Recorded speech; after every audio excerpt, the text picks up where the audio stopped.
meses yo había estado pensando en que esta elección iba a ser una elección de tercios, ¿no? Teniendo en el panorama de que las tres fuerzas políticas que están consagradas ya, que están realmente configuradas para la contienda, pues iban a presentar muchísima fuerza ya durante las campañas. Sin embargo, ahora ya tengo una perspectiva diferente. Yo creo que es necesario que ustedes, compañeros, también fijen su postura, a lo mejor. Y yo lo que veo es que en este momento efectivamente son una campaña de tercios, ¿no? ¿Tú lo crees? Sí, yo creo que sí. Y prácticamente Meade con Anaya están empatados, entonces y Andrés Manuel pues es el que va liderando. Sin embargo, yo estoy viendo que los equipos de campaña también se están dando cuenta que esto va a ser insostenible. Y muy probablemente todo se vaya a definir a partir de los tres debates. Y muy en concreto en el segundo debate que me parece va a ser el que ya va a despuntar a uno de los dos segundos lugares en este momento, que son tanto Anaya como Meade, y seguramente va a irse a una elección de dos punteros, en la cual sí me parece, y esto lo tengo que decir a totalmente público, que es muy probable que vaya a existir un voto duro contra AMLO. Fíjate que yo no estoy tan seguro ya de este tercio de los votos. No estoy tan convencido. Lo he discutido con varios de ustedes, los contertulios dentro y fuera del aire, pero no estamos tomando en cuenta a los independientes que pueden atomizar el voto, y no estamos tomando en cuenta que el voto duro ya no va a funcionar. Lo estamos viendo, Gus, en el Partido de Acción Nacional. La mitad están en contra de Anaya. ¿Por qué van a votar? No van a votar como voto duro por el PAN, van a votar por mí.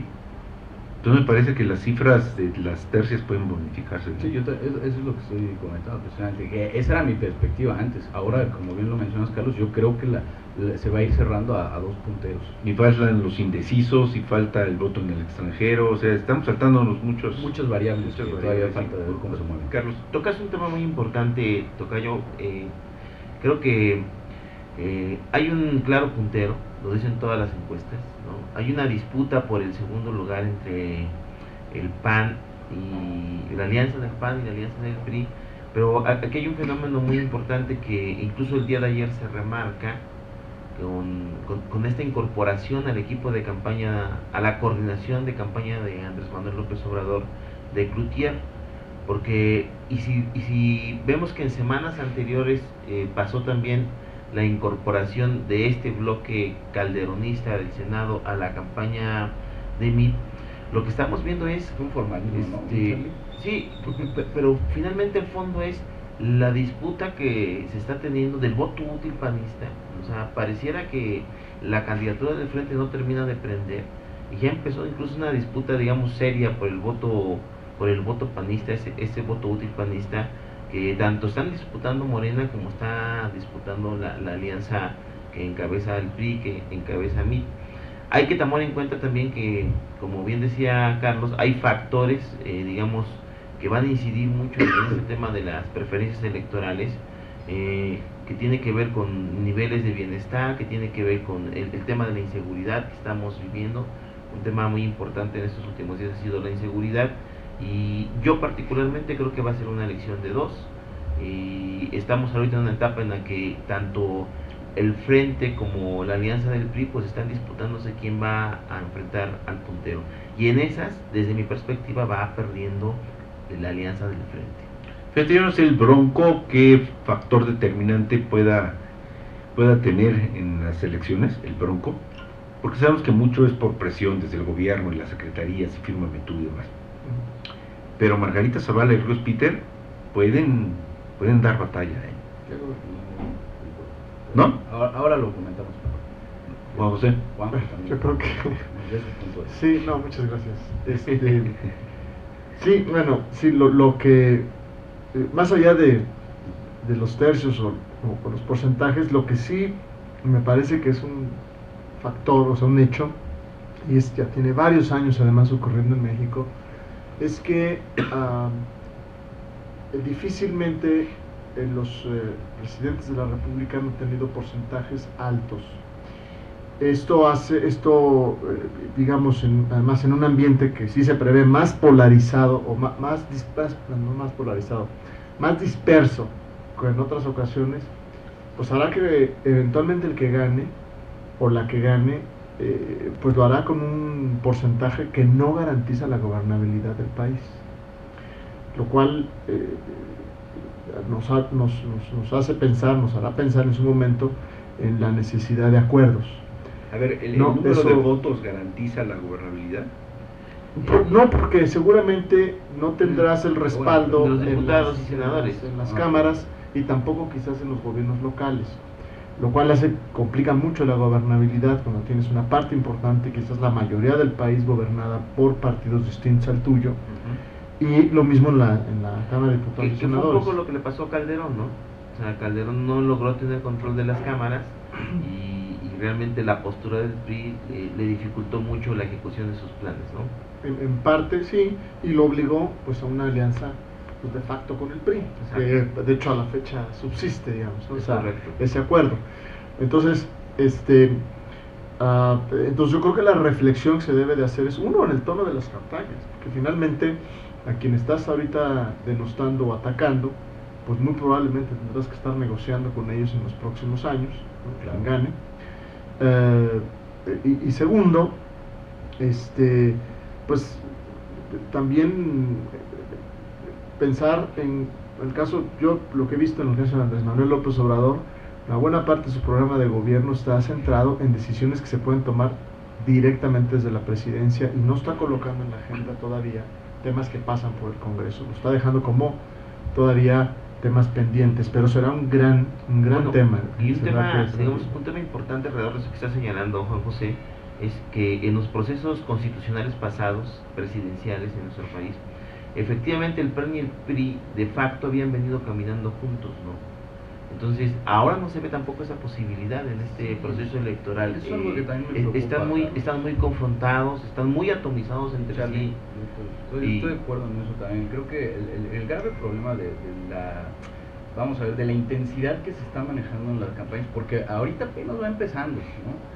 Y ya hay muchos insultos, hay mucha discordia, y sí creo que eso no es algo que le favorece a México. O sea, a lo mejor puede sonar muy idealista, pero es real lo que está diciendo también Juanjo.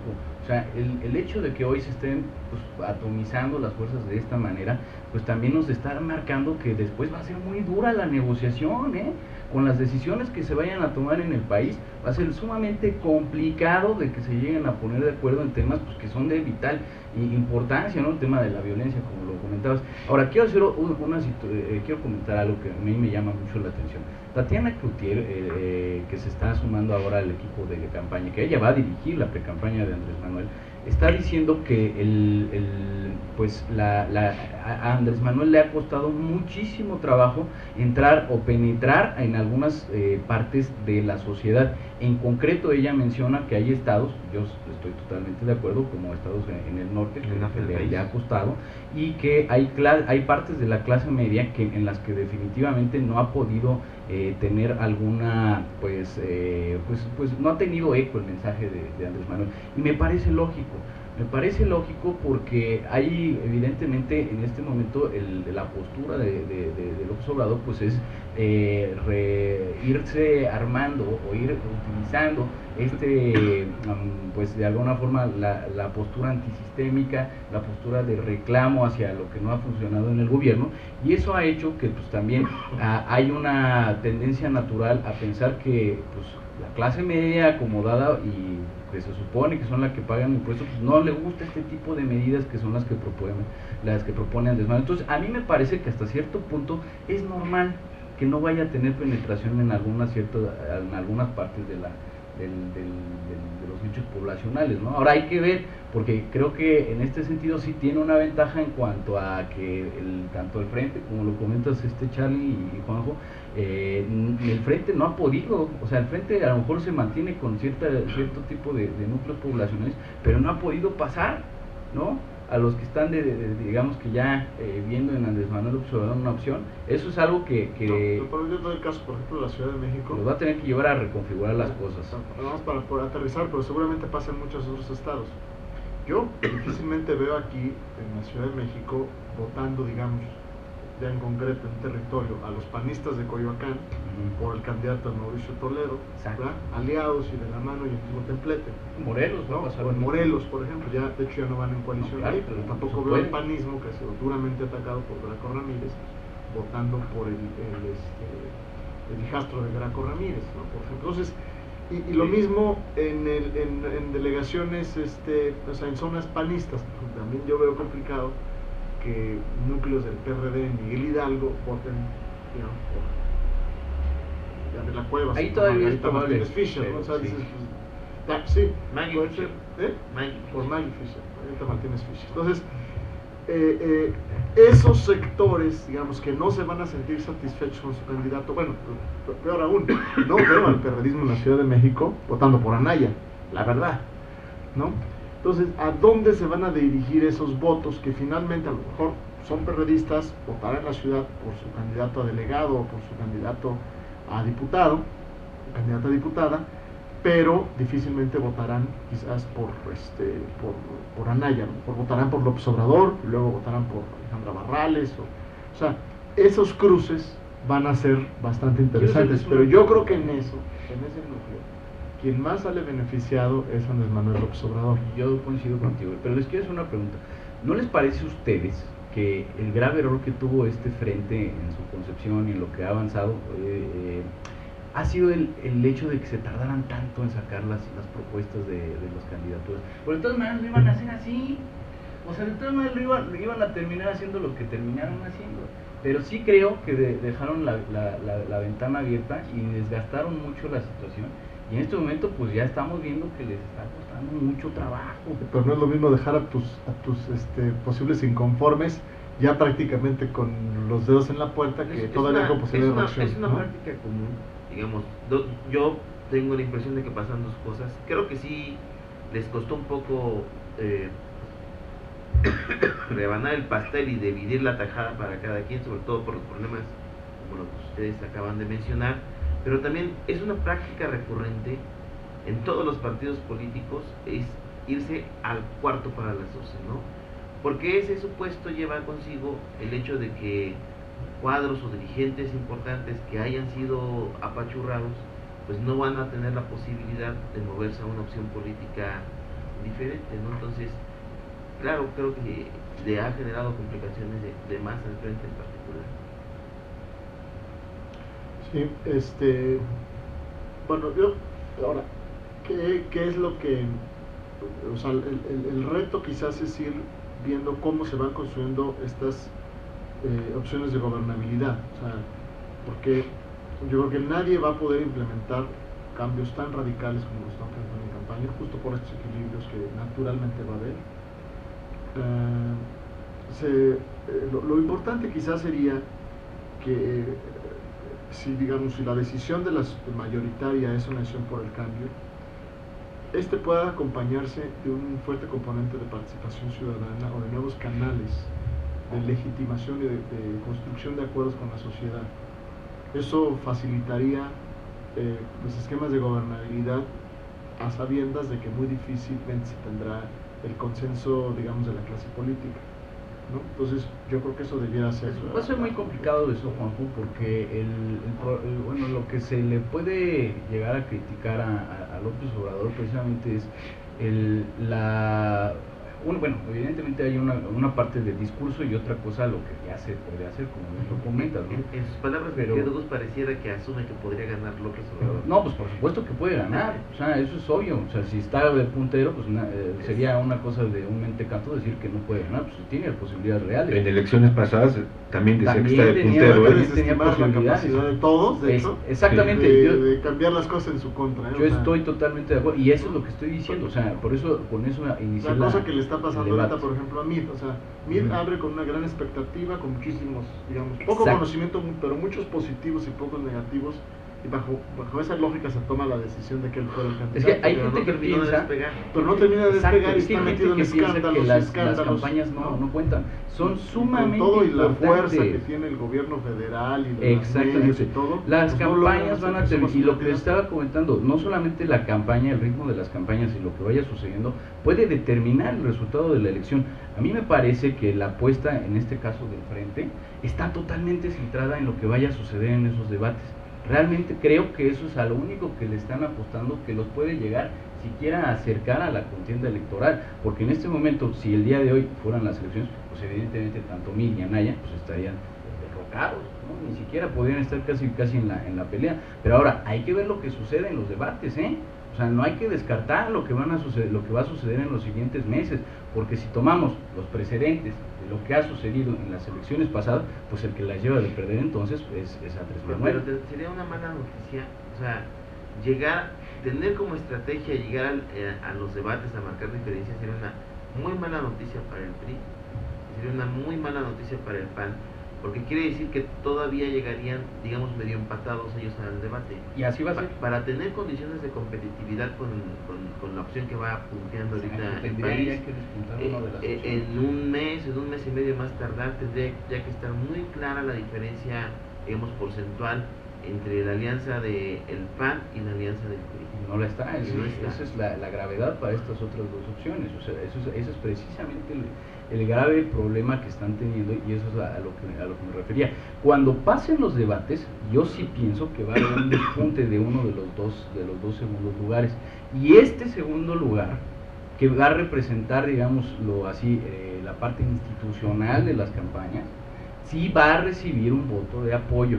Y de una vez esto quiero que se quede grabado aquí, porque es muy probable, o sea, realmente cuando tú estás viendo la figura de Andrés Manuel y tu propia persona lo concibes como una amenaza, como un peligro, como todo lo que se le ha dicho, pues es natural que la otra opción que no ofrece eso, pues reciba todos esos votos. Y sí creo que se va a ir a una elección de dos punteros. Ahora, desde mi punto de vista, estratégicamente, me parece que si están pensando en eso, pues es muy riesgoso, porque apostarle el todo o nada a un debate ya en la recta final, pues ya sería muy complejo lograr un cambio, ¿no? Si eso está pensando la casa de campaña de Anaya, creo que están planteando mal el problema. Yo también lo veo ahí, o sea, yo como consultor político eso es lo que veo, o sea, yo lo que estoy diciendo es eso que están haciendo y el no ponerle los kilos ahorita, porque ahorita, fíjate, ahorita están metiendo mucho cosas de que si sale con sus hijos, que si sale, eso no se hace en este momento pero tiene ya que ser la parte ya los lleva a la escuela. Exactamente, por eso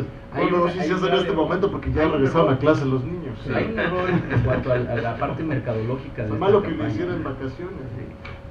Hay un error en cuanto a la parte mercadológica de esta campaña, porque y sobre todo porque fíjate este tema, creo que sí, la imagen está siendo puesta en los momentos equivocados. Sí, pero claro, incluso, mira, o sea, ¿a qué te trae a cuento ver la foto, por ejemplo, de Anaya llevando a sus hijos a la escuela? No. Pues sí, te trae a cuento inmediatamente el tema de que sus hijos estudiaban en Estados Unidos, ¿no? De que su familia estaba en Estados Unidos. Sí, esta que parte fue una campaña, digamos, más allá de verdad o mentira, muy fuerte contra Anaya, y que él solito la está reviviendo.